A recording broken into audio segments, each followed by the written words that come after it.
বাজারের চাউমিন সবাই খেয়েছেন, আমার মতন ঘরে এভাবে ডিম পেঁয়াজ আলু দিয়ে চাউমিন বানিয়ে খেয়ে দেখবেন, দারুণ খেতে হয়। কিছুই না, চাউমিনটাকে প্রথমে নুন দিয়ে ভালো করে সেদ্ধ করে নেবেন, নুন আর সাদা তেল দিয়ে।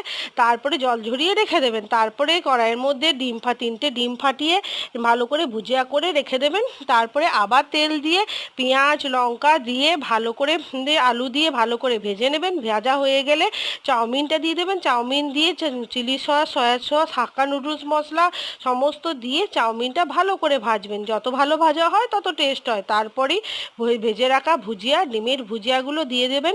ডিমের ভুজিয়াগুলো ভালো করে দিয়ে এবার ভালো করে নাড়াচাড়া করবেন। যত ভালো নাড়াচাড়া করবেন তত ভালো টেস্ট হবে। তারপরেই নাড়াচাড়া করলেই রেডি হয়ে যাবে হাক্কা নুডলস চাউমিন মশলা, ডিম আর আলু পেঁয়াজের সঙ্গে। দারুণ খেতে হয়েছিল। আর একটা ডিম সেদ্ধ দিয়ে পরিবেশন করেছি। ভিডিওটা ভালো লাগলে একটা ছোট্ট করে সাবস্ক্রাইব করে দেবেন। টাটা।